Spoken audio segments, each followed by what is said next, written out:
Certo dia, Jesus estava à beira do lago de Genezaré, e a multidão se comprimia ao seu redor para ouvir a palavra de Deus. Ele viu 2 barcos à beira do lago. Os pescadores tinham descido e lavavam as redes. Subiu num dos barcos, o de Simão, e pediu que se afastasse um pouco da terra.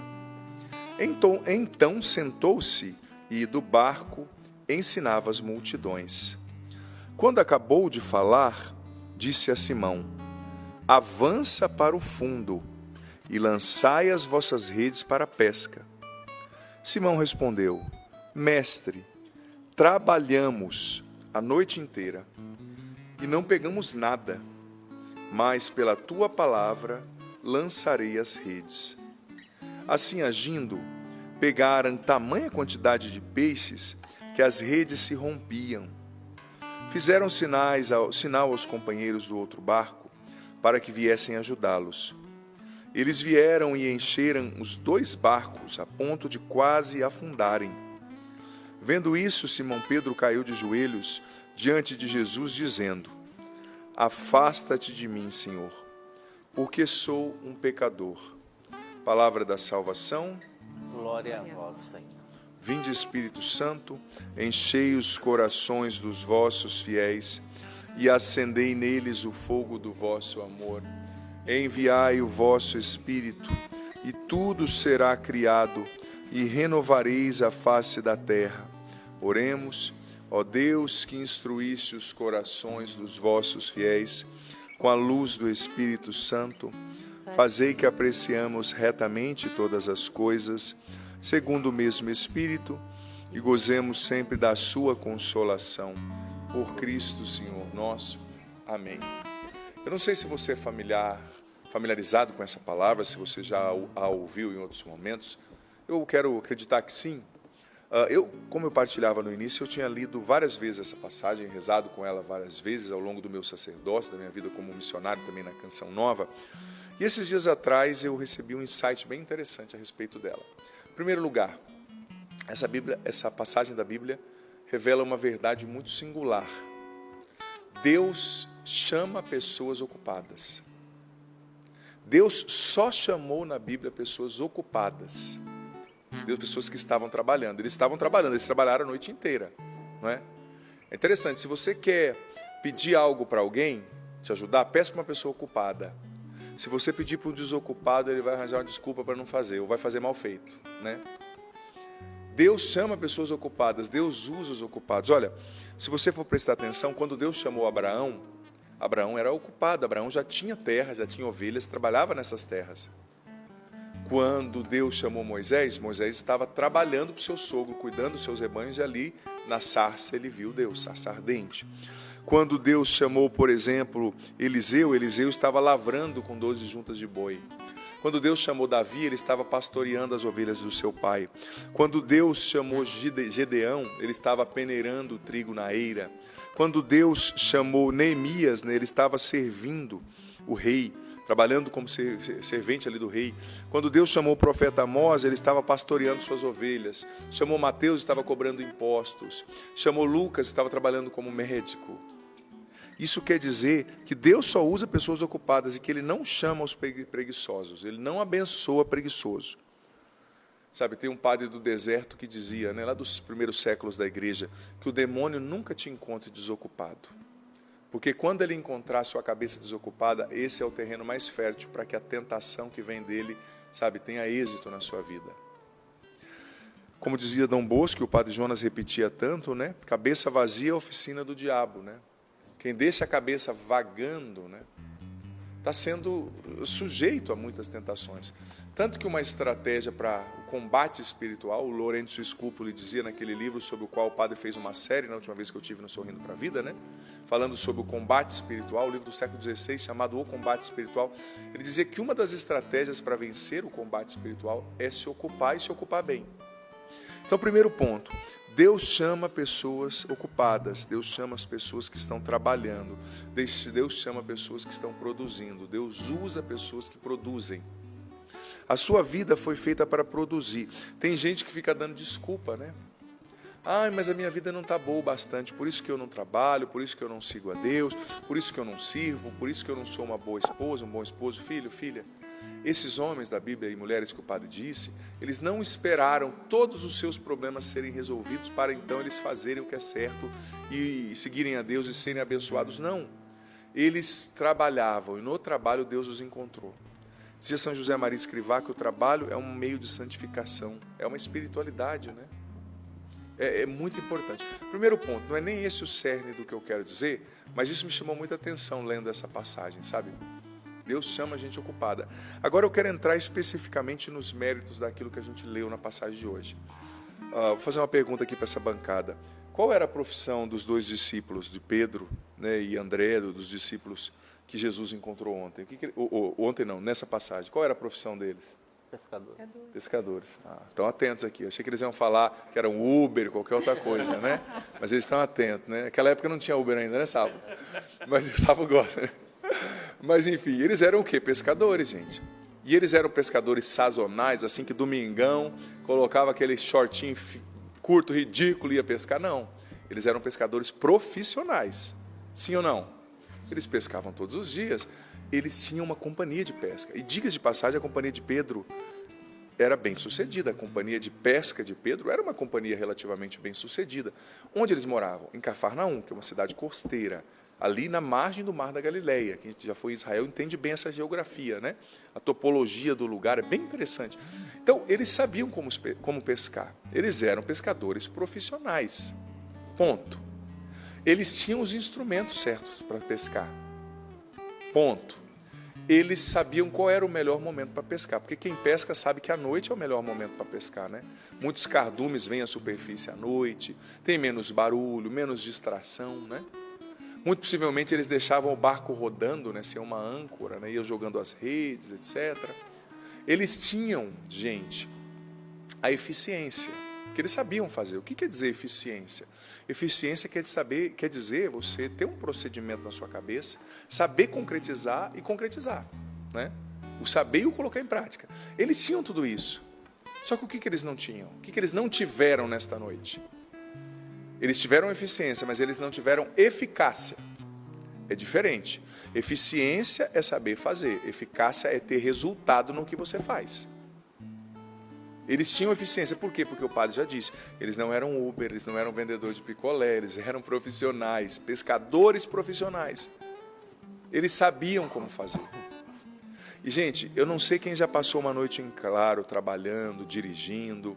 Lá em São Paulo nós tínhamos muitas vigílias, né? Eu como responsável da missão lá, nas vigílias eu passava muitas noites em claro. Claro que era algo maravilhoso, porque eu estava servindo a Deus.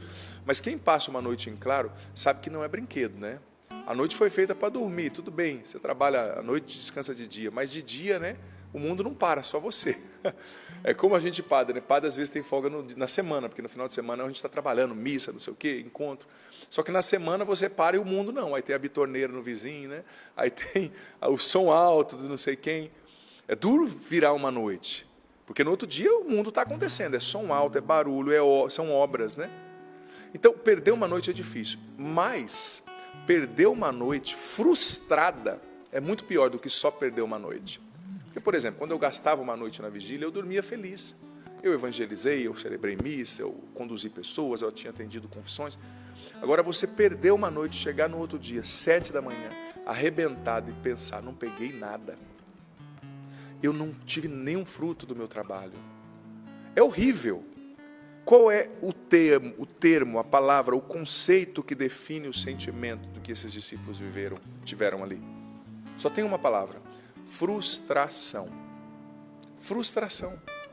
Eles se frustraram, porque eles se esforçaram, lançaram redes, trabalharam, faziam o que eles sabiam, fizeram o que eles sabiam fazer, do melhor modo, da melhor forma possível, mas não tiveram resultados. Frustração. Talvez é esse sentimento, é essa palavra que defina você hoje também. Talvez você hoje tenha muita frustração no seu coração. Padre, eu quis realizar o meu estado de vida, não aconteceu do jeito que eu queria, ou a minha família não está feliz, ou o meu casamento eu esperava que fosse assim, assado, ou no meu caso o sacerdócio eu esperava com tantos anos de padre ser assim e não estou como eu gostaria. Você pode dar nome à sua frustração, né? O que é a frustração? Tecnicamente, a frustração é a irrealização de um desejo. É um desejo, é um sonho, é um ideal que não se realiza. Às vezes você está como Pedro e André, como esses apóstolos, frustrados e cansados. Porque eles não se frustraram porque eles esperaram e não aconteceu. Não, eles trabalharam a noite inteira. Eles se esforçaram. Isso aqui é exemplo de muitas pessoas que estão ouvindo agora. Você talvez. Você trabalhou, você se esforçou. Você trabalhou para restaurar o seu casamento, mas não aconteceu. Você trabalhou para vencer esse defeito, mas não aconteceu.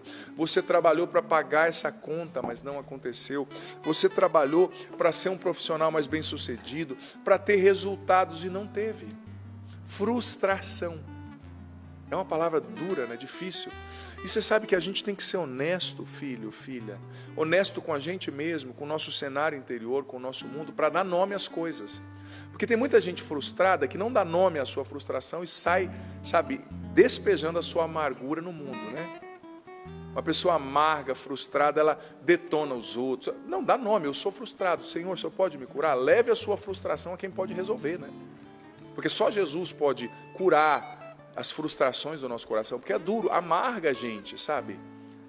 Esses discípulos estavam cansados, frustrados e amargos.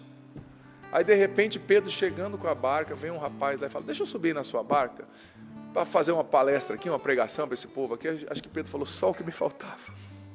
Um pregador para me atazanar, depois de uma noite frustrada. Pedro, com certeza educado, né? Ele não falou, mas o que ele pensou, só Deus sabe, né? Porque às vezes é assim com a gente, não é, né? As pessoas nos pedem cada coisa que você não fala, mas a cabeça fala, Jesus, que o teu espírito não leia o que eu pensei agora, né? Acontece, né? Jesus subiu na barca dele. Por quê? Porque o vento estava contra, né, ali Jesus, então o vento ia levar a voz de Jesus, né? Era um recurso ali da locução, né? Para as pessoas ouvirem melhor, um recurso auditivo. Na época não tinha microfone, né? Jesus, um bom orador, mais do que um bom orador, Deus encarnado, né? Ele usou esse recurso. E não só isso, ele queria também, ele tinha algo para a vida de Pedro, né? Aí, Pedro frustrado, cansado, com tristeza, conta para pagar, porque vendo dinheiro ou não, as contas não param, né? Você já parou para pensar? Coisas que se multiplicam na vida da gente, louça e conta, né? Louça é algo do diabo, só pode, né? Eu tive esse ano 3 meses de licença lá ajudando meus pais. Gente do céu, parece que é o cão que você lava a louça, parece que ele suja e coloca lá 5 minutos depois, não é verdade? Você que é dona de casa sabe, né, Madrisa? Jesus de Nazaré. Mas se multiplica, né? Conta e louça. Mas eu vou falar mais da conta. Pedro tinha conta para pagar. Você também, padre, chegou dezembro. Eu tenho conta para pagar. Padre, eu não paguei as contas nem de junho. Nós já estamos em dezembro, né?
Aí de repente Jesus entra no barco.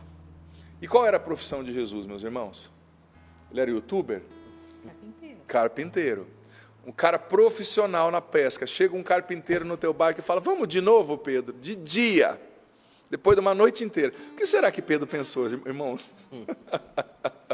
Ele não falou com certeza, ele era impulsivo, mas ele era educado, né, São Pedro? Eu sou devoto do Senhor. Caramba! Quase que ele perguntou: qual é a sua profissão mesmo, Nazareno, né? Um carpinteiro, um outsider, alguém que não sabe nada de pesca, porque em tese, né? O que um carpinteiro sabe de pesca, gente? Talvez Jesus no domingo à tarde fosse pescar com o pai dele, mas é aqueles pescadores, né, sem noção, que leva 15 varas e usa meia, né? Porque não sabe pescar, não sabe o instrumento certo, vai mais por esporte, né? Como eu e meu pai, uma vez fomos pescar, eu era criança, ficamos 40 minutos, não pescamos nenhum peixe, passamos na peixaria, levamos 5. Aí minha mãe falou: nossa, vocês são bem-sucedidos. Ele só olhou para mim e falou: não conta nada, eu estou revelando, pai, em segredo, mas já faz tanto tempo, né? Faz uns 30 anos isso. Mas Jesus não era pescador, ele era esses pescadores de peixaria, né? Aí Jesus me entra no barco e fala: vamos de novo, Pedro, mas agora, vamos do meu jeito, vamos mais para o profundo. E Pedro deve ter pensado: pô, mas eu fui no profundo, eu fui no raso, eu fui no leste, eu fui no oeste. De dia, sol nascendo, não é hora de pegar peixe. Mas Pedro falou: tá bom, olha, eu não estou afim não, mas pela tua palavra, né, por causa da tua palavra eu vou ir, vou lançar a rede. E Pedro foi, com certeza, contrariado, né? E chegando no ponto, ele perguntou: Jesus, onde que eu jogo? Aqui. Pedro já pensou: esse cara é sem noção. Sem noção. Jogou as redes. E o que aconteceu, gente? A eficácia veio, os resultados. Ele pegou tanto peixe, que o barco começou a pender e quase a afundar. E ele começou a gritar para os outros, Tiago e João, que estavam no outro barco, para vir ajudá-los. E naquele momento, Pedro, depois de subir os peixes ali para o barco, né, ajoelhou-se diante de Jesus e disse: Senhor, afasta de mim que eu sou um pecador, né? Tem um filme antigo que, interessante, os filmes, a linguagem literária é diferente da linguagem, né, cinematográfica. O filme acrescenta alguns diálogos para dar sentido à cena, né? O filme mostra assim: Jesus e Pedro puxando os peixes, né, puxando a rede, e de repente Pedro olha para Jesus e fala assim: que tipo de homem é capaz de controlar os peixes dentro da água, né? Interessante, né? Imagina as perguntas de Pedro, porque não tem sentido humanamente falando. Foi uma coisa, um milagre, né, gente? E Pedro encheu ali a sua rede e voltou para a margem, para a sua casa. Uma pesca milagrosa, uma pesca abundante, pagou as suas contas. Ele esqueceu do cansaço da noite. Ele se esqueceu da frustração do seu coração. Ele se esqueceu do desânimo. Por quê? Porque ele entendeu que a eficiência dele, não seria o suficiente. Ele precisava da eficácia que vinha de Deus. O Padre Jonas fala muito na Canção Nova, falava e continua falando, né, nos nossos corações, nos nossos documentos, da eficácia sobrenatural do carisma Canção Nova, né? Eu vou usar esse termo, claro que ele falava especificamente para a realidade da Canção Nova, mas eu vou ampliar esse termo. Quando a gente ouve a Deus, quando a gente busca a Deus, quando a gente confia em Deus, Ele nos dá uma eficácia sobrenatural para fazer as coisas. Sobrenatural. E você faz em menos tempo e com menos esforço o que você precisava fazer. Quando você recebe, presta atenção nessa palavra, amado filho, amada filha, a estratégia de Deus. A estratégia de Deus. Você faz com menos tempo, você faz com mais eficácia, você faz com menos esforço. Eu vou ser sincero, em tudo isso na vida acontece. Lembra quando eu era padre novo de padre, eu ia preparar uma homilia, eu sempre gostei muito de preparar bem, de estudar. Às vezes eu demorava um dia estudando, sabe? Lendo uma coisa, lendo outra, refletindo, rezando, e ia fazer a pregação e via que não era aquilo, faltava alguma coisa. Depois de uns 2 anos, todo padre novo, casado novo, né, faz burrada, né, depois vai aprendendo, né, com a vida, eu comecei a entender que não era tanto o meu estudo, o meu esforço, mas era a eficácia que vinha de Deus. Então, claro, eu tinha que me esforçar, eu tinha que estudar, mas eu tinha também que dar espaço para Deus ser Deus e deixar Ele me conduzir. E quando eu comecei a entender isso e rezar e deixar Deus, sabe, ser Deus, sem eu querer controlar tudo assim, eu estudava, parece que não estava bom, faltando 5 minutos para a pregação, eu passava na capela e Deus me dava uma ideia que mudava o destino da palestra, da pregação, e dava uma eficácia que tocava as pessoas de uma maneira que eu nunca poderia pensar que a palestra poderia tocar. Por quê? Porque não eram os meus esforços, não era a minha eficiência. Talvez eu fosse eficiente, sim, me considero uma pessoa organizada, me considero uma pessoa responsável quando eu tenho que fazer uma coisa. Mas não era a minha eficiência, eu tinha procedimento, eu sabia pescar. Mas eu comecei a entender que é a unção que vem de Deus, que eu preciso confiar em Deus, buscar a Deus, sabe? Receber de Deus a estratégia certa. Porque veja bem, Deus tem uma estratégia certa para cada situação. E quanta gente não vai para frente porque não ouve a voz de Jesus, não se deixa conduzir por Ele e não se deixa, sabe? Não recebe dele a estratégia certa. Muita gente não vai para frente. É aquilo que Santo Afonso Maria de Ligório falava da pérfida confiança em si mesmo, né? A pessoa confia tanto em si mesma, nas suas próprias ideias, na sua própria vontade, no seu próprio jeito de fazer as coisas, que ela nunca dá espaço para Deus fazer algo novo. Não é assim que se canta, não é assim que se prega, não é assim que se trabalha. Quantas pessoas estão quebrando, né? Por exemplo, tem uma gigante aí, que era gigante quando a gente era mais novo, na indústria da fotografia, né, que eu não vou citar o nome, mas que era uma gigante mundial, quebrou, porque não entendeu que o digital chegou, né? Quantas televisões quase quebraram porque não entenderam que o YouTube chegou? Não é assim que se faz televisão. Esse negócio se sustentou assim, mas é um tempo novo. Tem gente que tem uma rigidez na compreensão das coisas. É assim que se faz, é assim que se educa um filho, é assim que se faz uma empresa dar certo. Opa, claro, sua experiência não é desperdiçada, mas a gente tem que entender quem que manda. Diante de Deus, meu amigo, aquela palavra é muito acreditado, né? Até ardiloso em alguns contextos, mas ele é muito bem-vindo diante de Deus. Manda quem pode, obedece quem tem juízo, né? Diante de Deus eu tenho que dizer, olha, Senhor, o Senhor sabe mais, o Senhor vê o que eu não vejo, o Senhor está à frente de mim, anos-luz, né? Então, filho, filha, a gente precisa aprender a dobrar a nossa confiança, o nosso saber. Talvez você é uma pessoa muito competente, eu respeito isso, sabe? Talvez você é uma pessoa que sabe muito, mas você precisa dobrar o seu saber diante de Deus. Não seja teimoso, não queira manipular Deus e dizer, Deus tem que ser assim. Não, Deus ele vai conduzir você à concretização dos planos que Ele colocou no teu coração, mas do jeito dele, no tempo dele. E você sabe que às vezes, filho, filha, Deus escolhe caminhos que nós nunca escolheríamos e que nós nunca sequer pensaríamos sobre. Nós não ponderaríamos sobre esses caminhos. Na minha vida, quantas coisas... Deus me prometeu coisas, eu acho que os irmãos também viveram isso, né? Talvez em alguns aspectos da sua vida. Inclusive, joguei vôlei com seu filho sábado, domingo. Jogou melhor que eu, viu, menino? Quantos anos ele tem? 11 anos. 11 anos. Jogou melhor que eu, menino. O Rivelino, até hoje, o Rivelino não envelhece também, joga muito bem. Mestre, Deus. O Rivelino vai ensinando, né, seu esposo. Muito querido, meu irmão de turma, de noviciado. Talvez Deus te prometeu lá atrás, né, os seus filhos, a sua família. Deus prometeu para o Flavinho, para o Sapo, para Val, coisas que nós nem falávamos, nossa Senhor, mas parece tão distante. Só que o caminho que Deus usou não é o que você pensava. Às vezes você esperava uma porta enorme, Deus abriu uma portinha e você com humildade se dobrou e entrou naquela portinha. E lá na frente aquela portinha foi levando a uma outra, a uma outra, a uma outra. A hora que você viu, você estava dentro de uma porta 5 vezes maior que a primeira que você queria. Porque você teve a humildade de entrar na portinha que Deus abriu. Ou seja, você se... Olha o gesto que o padre vai fazer. Você se curvou diante do agir de Deus. E se você olhar biblicamente, tem muito fundamento bíblico isso que o padre está falando. Olha, muitas vezes na Bíblia, Deus deu a pessoas estratégias inusitadas. Ele guiou pessoas, ele disse, avança para o fundo. Vai do jeito que eu estou falando, vai de dia mesmo. Faz o que eu estou falando, agora é a hora. Ou agora não é a hora, né? Agora recua, agora espera. Não, agora vai. Tem gente que está desintonizado com o relógio espiritual, né? Deus fala, vai, a pessoa espera. Deus fala, espera, a pessoa vai. Depois não sabe por que a vida não dá certo.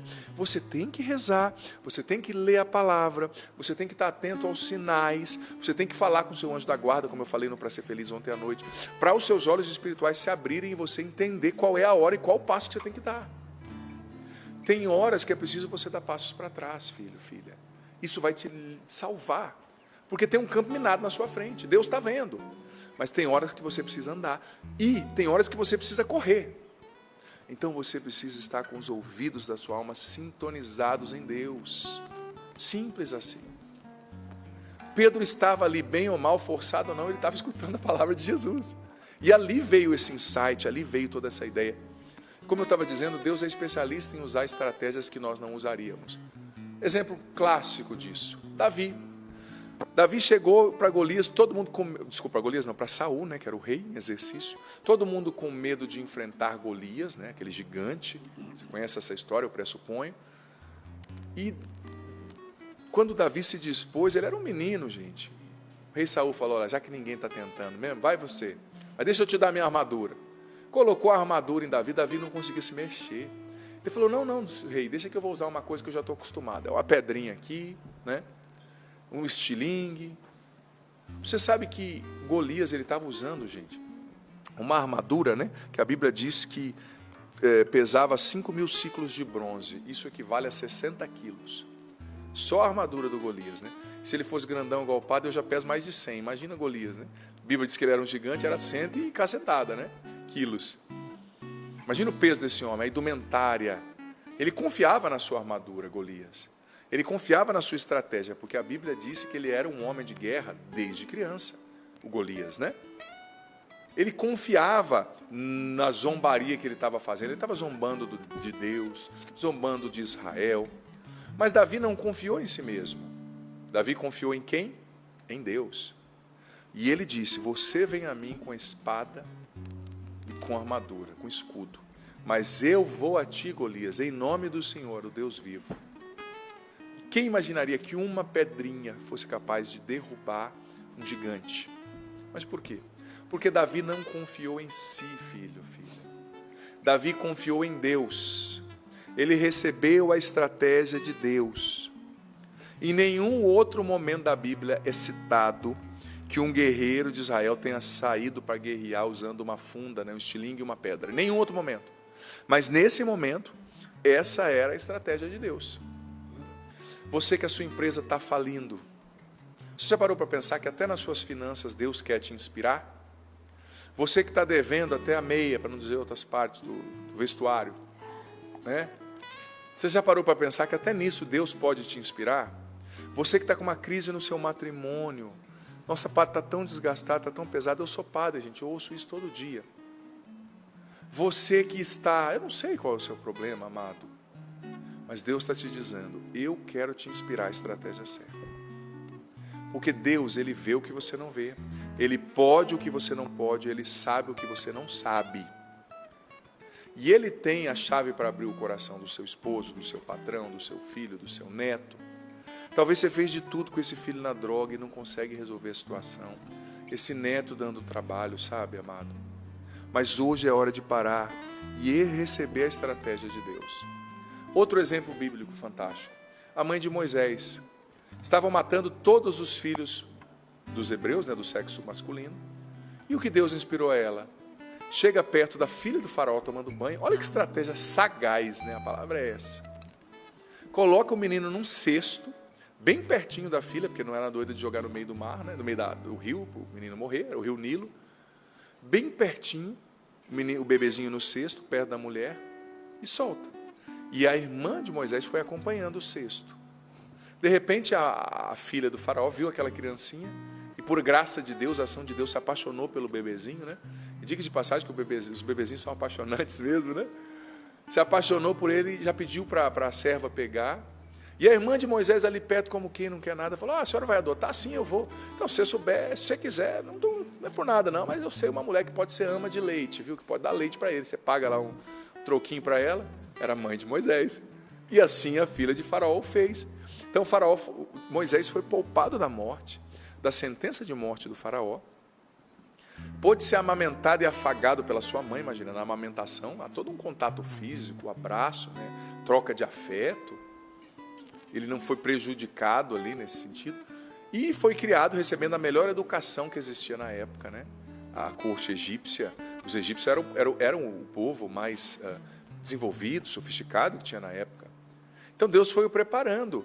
Por quê? Porque os escravos hebreus, eles estavam com a autoestima tão pisoteada, eles estavam tão acostumados a serem escravos, que eles não poderiam ser usados como libertadores de Israel. Então Deus preparou Moisés. Olha a estratégia que a mãe de Moisés usou, inspirada por Deus. E mais, olha a estratégia que Deus deu a Moisés. As 10 pragas do Egito, no final a abertura do Mar Vermelho. São estratégias de Deus impensadas, inusitadas, né? Quem diria que tinha que ser assim, né? Outra estratégia que me chama a atenção, essa é uma das mais icônicas do meu ponto de vista, que é reproduzida muito hoje, né? O cerco de Jericó, gente. Olha lá, Josué, capítulo 6, do 3 ao 5, né? Falando, olha, você sabe que quando houve a visita ali, Moisés e os israelitas chegaram às portas da terra prometida, eles deram a volta por baixo de Israel, assim, chegaram, né? Por trás ali na Jordânia, onde é a Jordânia hoje, e chegaram em Jericó e foram 12 espias, né, visitar a cidade de Jericó. Voltaram dizendo, 10 deles, né, e a cidade deles é de gigantes, eles têm espadas grandes, eles vão nos matar, nós vamos morrer. Né, eles se revoltaram contra Deus, só Josué e Caleb disseram, não, a gente pode conquistar, Deus disse que vai dar, ele vai dar. Né? E esses 10 que se revoltaram acabaram morrendo ali, não entraram na terra prometida, mas Josué e Caleb acreditaram, Moisés morreu, Josué assumiu o comando do povo, e Deus deu a Josué essa estratégia. Você vai dar 6 voltas no entorno da muralha de Jericó, porque a força da cidade também estava na sua muralha, era impenetrável, né, gente? Naquela época não tinha tanque de guerra, não tinha míssil, né, teleguiado, então era muita espada, algumas catapultas, mas não tinha tanta ainda, na Idade Média que se desenvolveu mais, né, isso. Era espada, era flecha. Então, se você chegava, o rapaz estava numa muralha, tinha aquele buraco na muralha, e ele com um arco e flecha, ele já matava muita gente do seu exército, você não penetrava ali. Então, Deus deu a Josué essa estratégia. É o cerco de Jericó que a gente celebra. Durante 6 dias, vocês vão rodear, estou lendo aqui a cidade, cercando-a uma vez, assim fareis por 6 dias. E 7 sacerdotes levarão 7 buzinas de chifres de carneiros adiante da arca da aliança. 7 é o número da plenitude na Bíblia, né, da perfeição. No 7º dia rodeareis a cidade 7 vezes, e os sacerdotes tocarão as buzinas, só no último dia, no 7º, tá? E será que, tocando-se prolongadamente a buzina do carneiro, ouvindo voz o seu sonido, todo o povo gritará com um grande brado, e o muro da cidade cairá abaixo, e o povo subirá por ele, cada um à sua frente, e conquistará a cidade. Ou seja, olha a estratégia. Quem imaginava, com uma arca dando volta, acho que algum soldado que viu lá de cima, talvez a muralha, talvez nem reportou, falou, você tem um bando de maluco ali, né?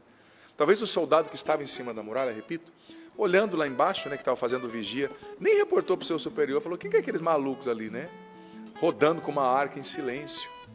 Mas quando eles gritaram, Deus fez a sua parte, a muralha caiu, eles entraram e tomaram a cidade, entraram na terra prometida. Talvez a estratégia que Deus está te dando hoje, filho, filha, é essa. Reza e silencia por um tempo.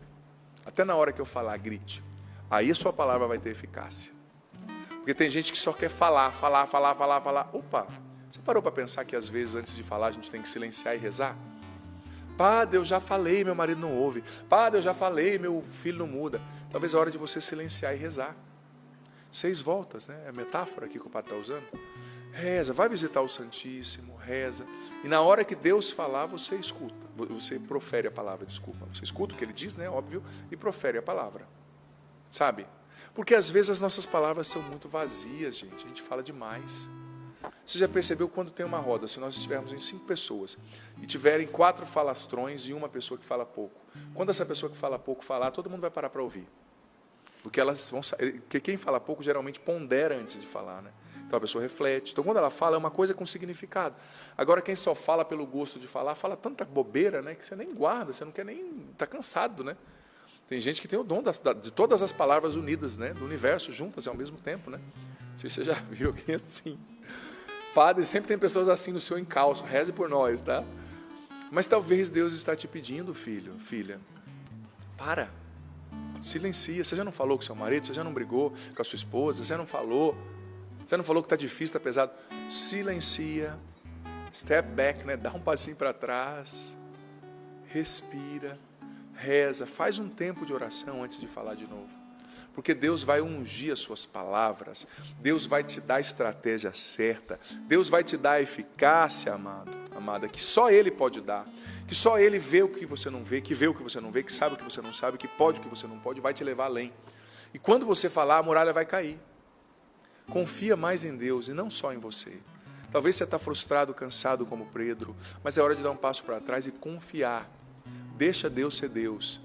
Escuta Deus, talvez o que Ele vai te pedir é 70 vezes mais simples do que o que você tem feito até hoje.